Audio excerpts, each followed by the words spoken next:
성경 말씀은 열왕기상 1장 1절에서 6절까지 말씀입니다. 구약 성경 508면 열왕기상 1장 1절에서 6절까지 말씀입니다.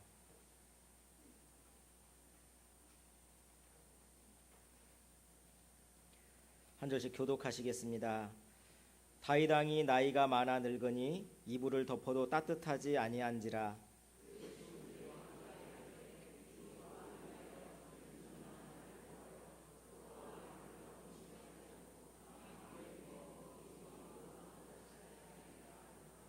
이스라엘 사방 영토 내에 아리따운 처녀를 구하던 중 수넴 여자 아비삭을 얻어 왕께 데려왔으니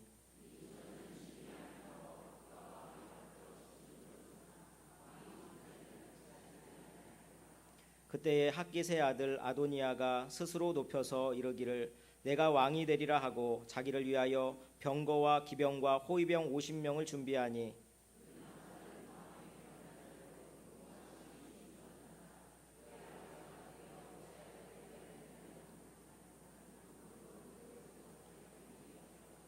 아멘. 할렐루야. 날씨가 점점 더워지고 있는데 여러분과 여러분 가족 모두 육신적으로도 건강하시고 영적으로도 건강하게 생활하는 복이 넘치시기를 주님의 이름으로 축원합니다. 예수님의 계보 중에 밧세바를 살펴보았습니다. 밧세바는 다윗의 다른 아내들, 이 쟁쟁한 여인들에 비해서는 너무나 약점이 많은 사람이었습니다. 이 불륜 때문에 이 왕궁에 들어왔다고 하는 이 손가락질을 받는 밧세바는 갈 데가 없어요. 하나님의 성전밖에는 갈 데가 없습니다. 성전으로 나아갔더니 그 약점이 오히려 엄청난 장점으로 바뀌는 역사가 있었습니다. 그리고 지난주에는 다윗의 탁월한 아들들에 대해서 살펴봤습니다. 맏아들 암논, 그 다음에 다니엘, 압살롬, 아도니아 모두가 모든 면에서 탁월한 사람들이었습니다. 그런데 여러분, 이 탁월한 아들들이 다 일찍 비참하게 죽습니다. 그래서 그렇게 말씀드렸죠. 하나님 없는 탁월성만을 추구하지 마십시오. 오히려 솔로몬은 탁월하지 않았습니다. 다른 형들에 비하면 나이가 10살에서 20살 어린 아직은 소년이었습니다. 왕위를 넘볼 나이도 아니었습니다. 하나님이 지혜 주시기 전에 별로 탁월한 점도 없었습니다. 그런데 엄마와 함께 늘 선지자 나단을 가까이 하면서 나단의 심정을 카피합니다. 결국 하나님의 사랑을 받고 왕위에 오르게 됩니다. 사랑하는 성도 여러분, 우리가 이 세상 살아가면서 하나님 없는 탁월성은 포기하고 하나님을 먼저 가까이 하고 하나님 앞에서 신실한 주의 백성들이 되시기를 주님의 이름으로 축원합니다. 여기서 우리가 중요한 것 한 가지를 생각해 봐야 됩니다. 여러분, 우리가 죄를 지으면 뭐를 해야 돼요? 회개해야죠. 회개하면 우리 모든 죄가 깨끗이 용서가 됩니까? 안 됩니까? 다 용서가 됩니까? 안 됩니까? 안 돼요? 용서 안 되는데 왜 회개를 해요? 하나님 우리 모든 죄를 용서해 주세요? 안 해주세요? 네. 그 영화 밀양이라고 하는 영화에 보면 그런 내용이 나와요. 그 어린 딸을 유괴해서 죽인 살인범이 있었습니다. 그 엄마가 너무 괴로워하다가 신앙으로 완전히 극복이 아니라 간당간당하게 극복하면서 내가 이 사람을 그래도 원수라도 용서해야지, 그리고 면회 가서 용서하겠다고 얘기를 했더니 그 사형수가 이 살인범이 뭐라 그랬는지 아십니까? 나는 하나님 앞에 기도 회개해서 용서받았으니까 당신이 날 용서할 필요가 없다고 그렇게 얘기를 해요. 이 여자가 획 돌아버리는 거예요. 여러분, 어린 아이를 유괴해서 죽여놓고 하나님 앞에 회개하면 다 끝난 겁니까? 모든 죄가 용서받았고 그 누구도 그 사람을 정죄할 수 없단 말입니까? 그러면 우리는 매일 사람 죽여도 괜찮아요. 죽이고 회개하고 죽이고 회개하고 그러면 되지 뭐. 그렇잖아요. 많이 교회에서 가르쳐지고 있는 이 값싼 복음의 문제입니다. 디테일을 가르쳐주지 않고 그냥 회개하면 다 용서받는다, 여기서 끝나버리는 거예요. 그러니까 사람들이 그렇게 착각하는 겁니다. 그러니까 태연스럽게 죄를 반복하는 겁니다. 죄 지어도 회개하면 되는데 뭘 죄를 안 지려고 노력할 필요가 뭐가 있어. 죄 안 지려고 아둥바둥 하는 게 힘들어. 죄 안 지려고 그러다가 손해볼 수도 있잖아. 차라리 죄 지어버려. 그리고 회개하면 됐지 뭐. 그게 훨씬 편하거든. 그런데 여러분, 하나님은 속임당하는 분이 아닙니다. 하나님은 만홀히 여김을 받는 분이 아닙니다. 그거 잘 아시는 분입니다. 죄를 짓고 난 다음에 회개하면요, 하나님이 용서는 해주십니다. 그런데 그 죄 용서는 무엇에 관계된 거냐? 최후의 심판대 앞에서 정죄받고 지옥에 가는 거, 그거를 면죄해 주겠다는 겁니다. 그러나 그 죄 때문에 이 세상에서는 징계를 받을 수 있습니다. 아담과 하와가 그랬어요. 선악과 따먹지 말라 그러는데 따먹었어요. 하나님 명령을 어긴 죄를 지었습니다. 그러니까 영원한 지옥에 가야 됩니다. 그런데 하나님이 그거는 용서해 주셨어요. 그래서 창세기 3장 21절을 보니까 하나님이 직접 디자이너가 돼서 아담과 하와에게 뭘 지어주셨어요? 네? 가죽옷을 지어서 입혀주셨어요. 비싼 가죽옷을. 그런데 여러분, 이 가죽옷은 뭐를 의미하는지 아시죠? 가죽으로 옷을 만들기 위해서는 어떤 짐승이든지 죽어야 됐습니다. 피 흘리고 죽어야 됩니다. 그래야 그 가죽 옷을 만들 수 있는 거예요.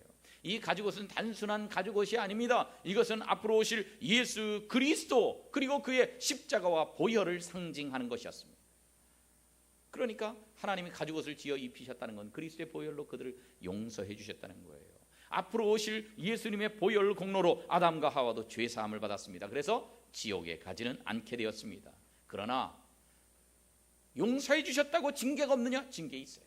징계는 그냥 남아 있는 거예요.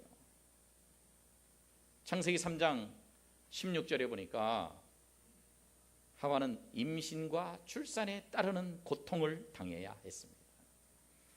창세기 3장 17절 이하에 보니까 아담은 노동의 고통을 감수했어야 됐습니다.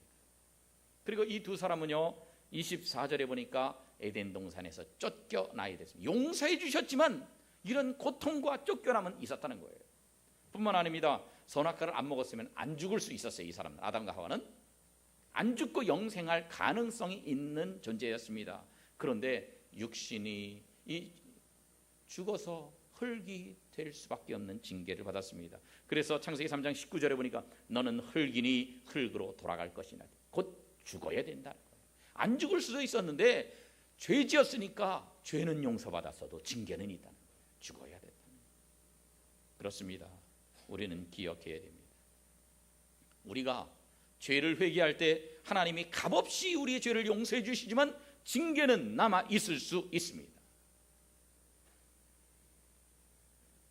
다윗의 경우가 그랬어요. 다윗이 바세바하고 간음을 했습니다. 우리야를 간접적으로 죽이도록 살인 교사죄도 범했습니다. 나중에 나단 선지자가 찾아와서 다윗의 죄를 지적합니다. 그때 곧바로 시인합니다. 회개합니다. 사무엘하 12장에 보니까 내가 여호와께 죄를 범하였노라 고백합니다. 그랬더니 나단이 다윗에게 뭐라고 말합니까? 여호와께서도 어떻게 하셨다고요? 당신의 죄를 사하셨나? 당신의 죄를 사하셨나? 하나님이 다윗의 죄를 용서해 주셨다는 거예요. 용서해 주셨다. 그렇다고 그에게 징계가 없었습니까? 징계는 남아 있었습니다. 그렇다고 다윗의 회개가 건성으로 하는 회개였기 때문에 징계가 남아 있었냐? 그거 아닙니다. 시편 6편에 보니까 밤마다 눈물로 내 침상을 띄우며 내 요를 적시나이다. 밤마다 눈물로 회개했단 말이에요. 진심으로 회개합니다. 6편 3절에 보니까 나의 영혼도 매우 떨리나이다. 진심으로 영혼까지 다해서 회개했습니다. 이렇게 진실한 마음으로 회개했지만 다윗은 죄 때문에 징계를 받았다는 거예요. 이 다윗의 죄는요, 율법에 따르면, 율법에 반드시 죽일지니라, 이런 죄는요, 이건 어쩔 수 없어요. 다른 방법 없이 사형에 처해야 되는 죄입니다. 바로 다윗이 지은 죄가 그런 죄예요. 다른 소소한 죄는요, 속죄죄, 속건죄 등등 그 속죄 제물을 드려서 용서받을 수가 있었어요. 그런데 그 속죄 제물로는 대신할 수 없는 그런 죄를 다윗이 지은 겁니다. 10계명 가운데 3가지 계명을 정면으로 범하는 불법이었습니다. 첫째, 간음하지 말라. 두 번째, 살인하지 말라. 세 번째, 내 이웃의 아내를 탐내지 말라. 전부 다 어겼어요. 그런데도 불구하고 다윗은 율법의 조항대로 사형에 처해야 되는데 사형에 처함을 받지는 않았습니다. 주님의 긍휼을 입었고 용서를 받았습니다. 그래서 시편 32편에 보니까 주께 내 죄를 아뢰고 내 죄악을 숨기지 아니하였더니 곧 주께서 내 죄악을 사하셨나이다.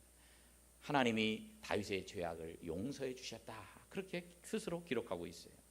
바로 이 장면이 신약에도 은혜로 우리가 죄 용서함을 받는 대표적인 케이스로 묘사가 되어 있습니다. 로마서 4장에 보니까 다윗이 말한 바 불법이 사함을 받는 자, 이런 자가 복이 있다. 그렇게 말씀합니다. 다윗의 불법은 하나님이 용서해 주셨습니다. 덕분에 죽지 않았습니다. 성령을 거두지 않았습니다. 그리고 왕위에서도 쫓겨나지 않았습니다. 그렇다고 용서해 주셨다고 아무 징계 없이 무조건적으로 다 용서하셨을까요? 그것이 아니라는 겁니다. 다윗은요, 자기가 지은 죄에 대해서 혹독한 징계를 받았습니다. 그 징계에 대해서 시편 94편에서 이렇게 말합니다. 여호와여, 주로부터 징벌을 받는 자가 복이 있나이다. 그렇게 말합니다. 시편 118편에 보면 이런 말씀이 있습니다. 여호와께서 나를 심히 경책하셨어도 죽음에는 넘기지 아니하셨도다. 죽음에 넘기지는 않을 정도로 하나님이 용서는 해주셨지만 심히 경책은 하셨다는 겁니다. 우리는 기억해야 됩니다. 죄를 짓고 회개하면 그냥 간단히 모든 것이 다 끝나버리는 것이 아니라고 하는 것입니다. 지옥 가는 것은 면하지만 그러나 징계는 남아있다는 거예요. 그래서 편하게 죄 지으면 안 돼요. 너무 쉽게 죄 지으면 안 돼요. 우리는 죄를 멀리해야 합니다. 따라합시다. 죄를 멀리합시다. 옆에 있는 분과 그렇게 인사하겠습니다. 시작.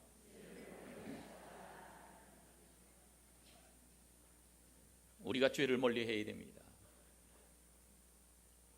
죄를 만질 수 있으면 만질고 뭐 쉽게 되면 짓는 거지. 편하게 그렇게 사는 것이 아니라 죄와 싸우되 피 흘리기까지 대항하는 그런 자세가 우리에게 있어야 돼요.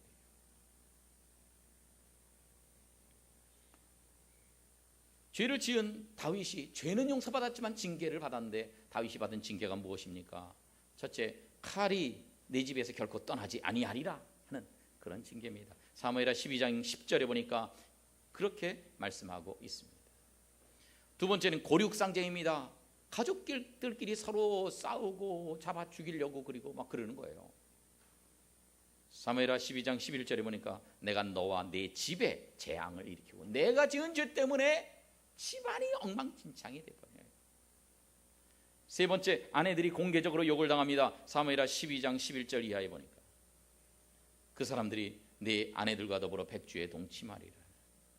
이게 실제로 압살롬이 반란을 일으켜가지고 다윗이 피난을 갔을 때 실제로 발생했던 일 아닙니까? 넷째, 밧세바에게서 난 아이가 죽었습니다. 14절에 보니까 당신이 낳은 아이가 반드시 죽으리이다. 그랬더니 진짜로 얘가 일주일 만에 죽었어요. 여러분, 다윗은 죄짓고 회개했습니다. 그 죄를 용서를 받았습니다. 그러나 죄에 대한 징계는 취소되지 않았습니다. 이것이 아담 때부터 지금까지 일관된 성경의 원칙입니다. 부모 자식 간에도 그래요. 부모 자식 간에도 자식이 잘못을 했을 때에 부모 자식 관계를 잘라버리진 않습니다. 진짜 호적에서 파버리지 않습니다. 그러나 징계는 따릅니다. 용서는 해주지만 대신 당분간은 용돈은 없다. 통금 시간 1시간 땡겨가지고 9시까지는 집에 들어오라. 이런 불편함과 징계는 따른다는 거죠. 사무엘하 7장에 보면 그런 말씀이 있어요. 같이 읽어보겠습니다. 시작. 나는 그에게 아버지가 되고 그는 내게 아들이 되리니 그가 만일 죄를 범하면 내가 사람의 매와 인생의 채찍으로 징계하려니와. 아멘.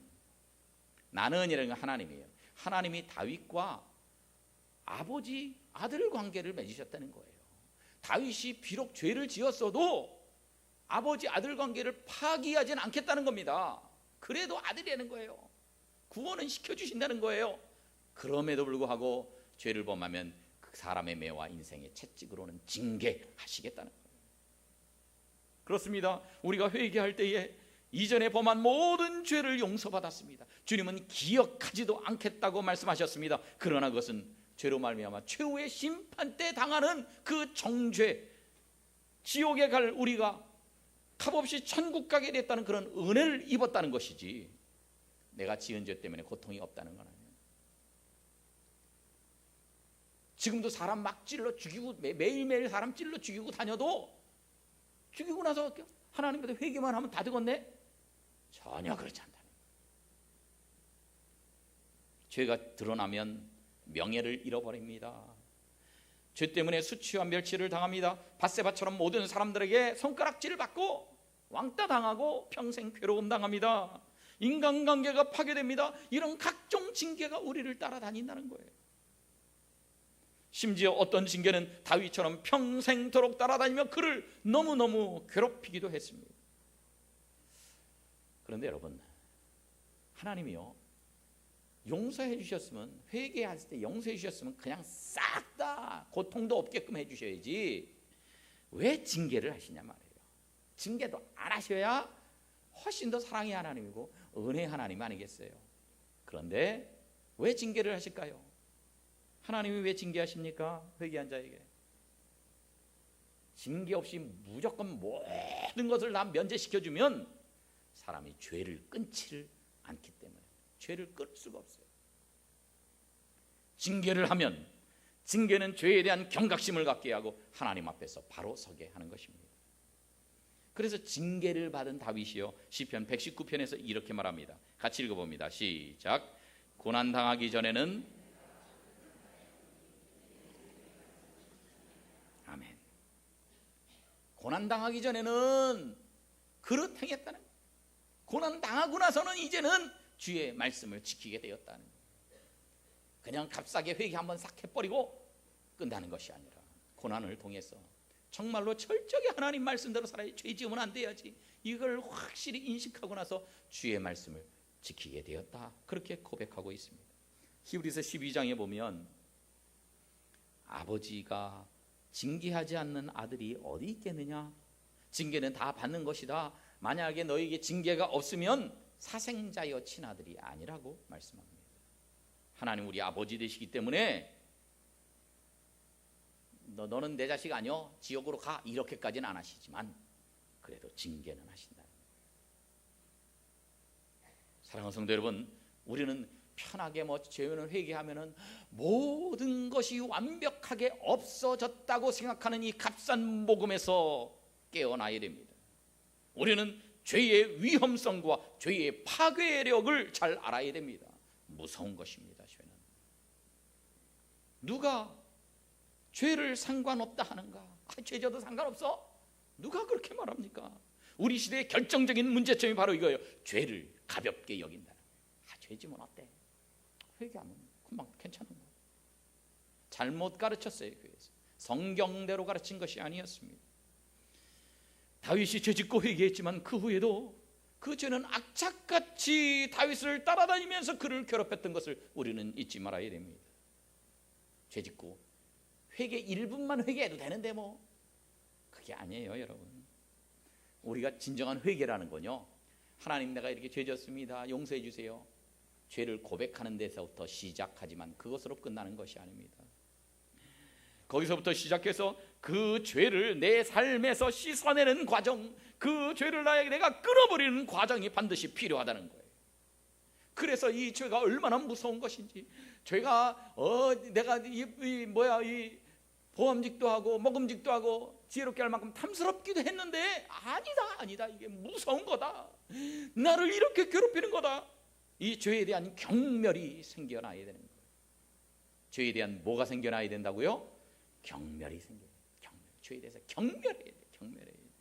죄에 대한 경각심도 있어야 됩니다. 다윗이요, 평생 하나님의 징계를 받아서 너무너무 고통을 많이 받았어요. 그래서 아유, 내가 그때 잠시 헷가닥했다가 죄를 지었는데, 그렇다고 하나님이 잠시만 내게 고통 주신 게 아니라 이렇게 오랫동안 고통 주시고 내 자식들에게까지 가문에 이런 고통, 우리 나라에 이런 고통을 주셨다. 그래서 죄에 대한 경멸이 생겼어요. 죄에 대한 경멸이 생겼어요. 그래서 오늘 우리가 읽은 본문 열왕기상 1장 1절에 보니까 다윗 왕이 나이가 많았어요. 이불을 덮어도 따뜻하지 않았어요. 2절에 보니까 부하들이 어떻게 합니까? 젊은 처녀 하나를 구해가지고 젊은 여자의 길을 받으십시오. 이게 쉽게 말하면 이렇게 된 거예요. 그래서 3절에 보니까 이스라엘 내에서 아리따운 처녀를 막 찾은 거예요. 쉽게 말하면 미스 코리아 선발대회 같은 걸 한 겁니다. 해가지고 제일 이쁘고 제일 젊고 막 그런 여자. 그래서 진선미 중에 지인이 누가 된 거예요? 수넴 여자 아비삭이 된 겁니다. 뽑혔어요. 그래서 다윗 왕 침대에서 같이 자게 했습니다. 얼마나 예뻤는지 4절 말씀에 보니까 이 처녀는 심히 아름다워. 조금 아름다운 게 아니고 심히 아름다웠다 그랬어요. 그런데 특이한 건 뭡니까? 다윗이 잠자리는 같이 하지 않았다. 왜 잠자리를 같이 하지 않았을까요? 다윗이 늙었기 때문에 아무 생각이 없었다? 여러분, 그런 말 있잖아요. 남자는 숟가락들 힘만 있으면 어쩐다고요? 그렇다는 거예요. 그러니까 이 힘이 아름다운 이 젊은 여자가 몇 날 며칠이고 주구장창 같이 자고 있는데, 그 일반 사람이라면 그렇게 되기가 쉽지 않은 거예요. 더구나 왕으로서는 뭐 여러 여자를 거느릴 수 있었으니까, 이거야말로 뭐 범죄가 아니니까, 정식 절차를 거쳤으니까. 그런데요, 이건 정말 죄에 대한 경멸이 생긴 겁니다. 내가 그때 목욕하는 여자 보고 잠깐 잘못해가지고 이렇게 오랫동안 고통당하는데 다시는 이와 비슷한 짓도 안 하겠다, 절대 안 하겠다. 죄에 대한 경멸이 있었어요. 그래서 그 젊은 여자, 아리따운 여자가 잠자리는 절대 하지 않은 겁니다. 그의 너무나 큰 고통을 통해서 그는 죄에 대한 경멸과 경각심으로 무장이 되어 있었던 겁니다. 잠자리는 같이 하지 않았다 이렇게 여기 나와 있지만 실제로 그렇다는 증명도 또 있어요. 열왕기상 2장 17절에 보면 아도니아가 이 아비삭을 자기 아내로 달라고 나중에 얘기합니다. 왜냐하면 아버지하고 같이 잤으면 그렇게 할 수 없어요. 법상 그렇게 안 됩니다. 율법상. 그런데 아닌 걸 다 알거든요. 다 아니까 이쁜 여자 나에게 아내로 달라, 그와 같이 요구할 정도였습니다. 그러니까 벌써 궁궐내에서 안 잔다는 것이 다 소문이 퍼진 거예요. 여러분, 다윗은요 이 고통을 통해서 죄에 대해서 진저리를 쳤습니다. 죄에 대해서는 정말 절대 다시 하지 않겠다는 경각심과 죄에 대한 경멸이 마음속에 있었어요. 그렇기 때문에 아비삭 싫다. 그런데 여러분, 우리는 어떻습니까? 죄에 대한 이런 경멸이 있습니까? 어떤 사람들은 그래요. 야, 내가 옛날에는 얼마나 방탕하게 살았는지 알아. 그 방탕하게 살 때야 그때가 좋았는데. 뭐 그런 사람이 있어요. 그런 사람은 아직도 회개를 제대로 안 한 사람입니다. 죄에 대해서 경멸심이 들어야 되는데 그때가 좋았지. 그때가 참 잘 나가던 때였는데, 좋았는데, 그때로 돌아가고 싶은데, 죄 짓던 시절을 그리워하는 사람은 아직 징계를 덜 받은 겁니다. 정신을 못 차린 겁니다.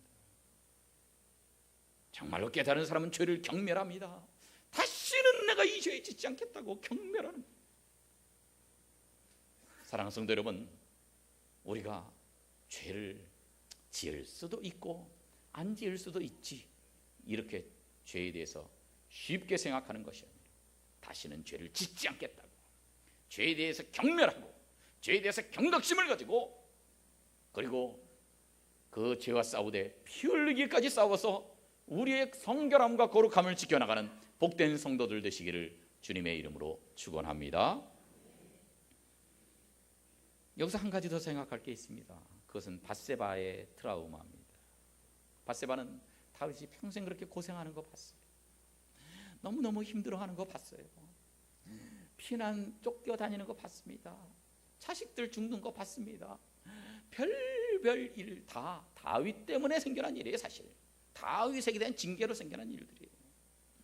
그런 걸 보면서 다윗이 너무 가슴 아파하는 걸 보면서 압살롬 때문에 펑펑 통곡하고 오는 거 보면서, 그러면서 밧세바가 어떤 생각을 했겠습니까? 죄가 얼마나 무서운 결과를 가져오는가를 깨닫게 됩니다. 그러면서 다윗에게 대해서 측은한 마음을 갖게 됩니다. 나 때문에 우리 남편이 이렇게 평생 징계를 당하며 고통하는구나. 내가 내 남편을 이처럼 오랫동안 괴롭게 하는 원인이 되었구나.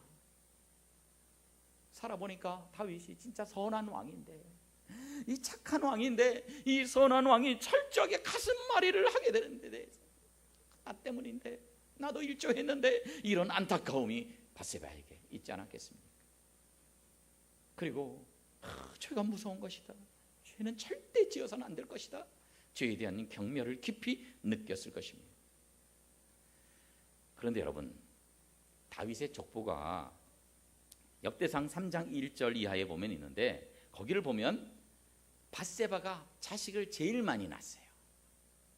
그 다른 다윗의 아내들은요, 아들을 하나 낳거나 아니면 미갈의 경우는 하나도 못 낳거나 뭐 그랬어요. 그런데 밧세바는 아들을 5씩이나 낳았어요. 그러니까 제일 많이 낳았어요. 제일 많이 낳았다는 것은 뭘 말하는 것이겠습니까? 다윗이 사랑했다는 거예요? 안 사랑했다는 거예요? 사랑했다는 거. 또 오랫동안 왕이 여자가 하나가 아니라 많은데도 불구하고 그 밧세바는 지속적으로 사랑했다는 거예요. 그럼 여러분, 밧세바가 이토록 다윗의 사랑을 받은 이유가 어디에 있겠습니까? 밧세바가 예뻤을까요? 안 예뻤을까요? 밧세바가 예뻤으니까, 남자들은 뭐 이쁜 게 다 좋은 거니까 이뻤으니까 사랑했을 거야. 꼭 그렇지만은 않습니다. 아비삭이 그렇게 심히 아름다웠다 그랬는데도 거절하잖아요. 그러니까 육신이 예뻤다기보다는 마음이 아름다워서 그런 겁니다.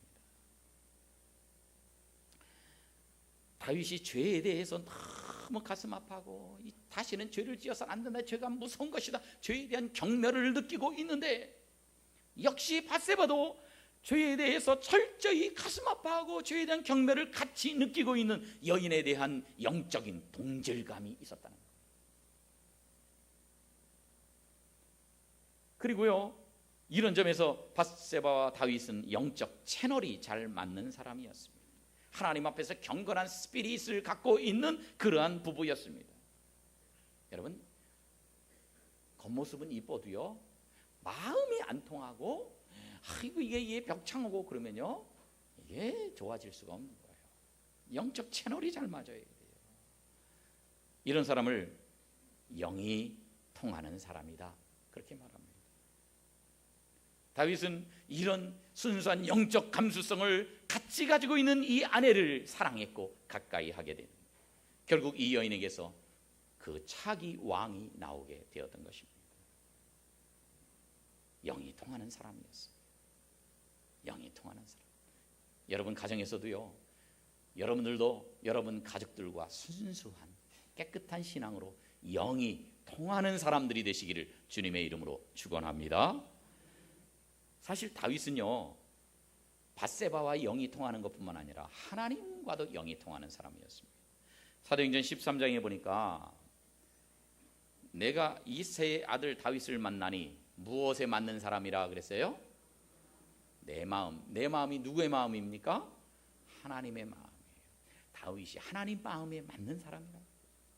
하나님이 다윗 저거 내 마음에 맞는 사람이요, 그렇게 말씀하실 정도로 다윗은 하나님 마음에 맞고 하나님과 영이 통하는 사람이었습니다. 하나님과 마음이 통하는 사람이었습니다.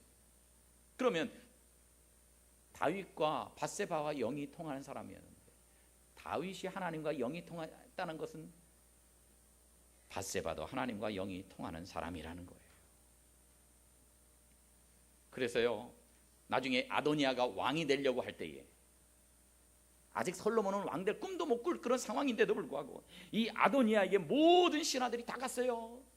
병권을 쥐고 있는 요압 장군도 갔어요. 종교계를 거머쥐고 있는 제사장도 갔어요. 다 모든 신하들이 다 아도니아에게 갔어요. 충성을 맹세합니다. 이제 게임 끝났습니다. 왕위는 아도니아에게 가게 돼 있어요. 돌이킬 수 없을 정도예요. 그런데요, 하나님이 다 끝난 게임을 뒤집어 엎어버리시지 않습니까? 왜 뒤집어 엎어버리셨습니까? 영이 통하는 밧세바, 이 경건한 밧세바, 죄에 대한 감수성을 갖고 있고 경건한 스피릿을 갖고 있는 이 밧세바 때문에 그의 아들을 왕으로 세우시고자 하나님이 다 끝난 게임을 뒤집어 엎어버렸어요. 사랑하는 성도 여러분, 하나님은 지금도 그저 교회를 나오는 정도의 사람이 아니라 죄에 대해서 철저히 미워하고 죄에 대해서 경각심을 갖고 죄를 경멸하고 죄와 피 흘리기까지 싸우는 경건한 스피릿을 가진 사람들을 찾고 계십니다. 우리도 다윗처럼 밧세바처럼 죄에 대한 경멸의 마음을 가져야 하지 않겠습니까? 다윗이 하나님과 영이 통했던 것처럼, 밧세바가 영이 통하는 사람이었던 것처럼, 우리도 하나님과 영이 통하는 사람, 하나님 마음에 합한 사람, 하나님 마음을 흡족하게 하는 사람, 그런 사람이 되었어. 우리 때문에 다 끝난 게임도 뒤집어 엎어버리시고, 우리 때문에 우리 자식들을 하나님이 높여주시고 왕이 되게 해주시는 그런 하나님의 놀라운 은혜와 축복을 받아 누리는 저와 여러분이 되시기를 주님의 이름으로 축원합니다.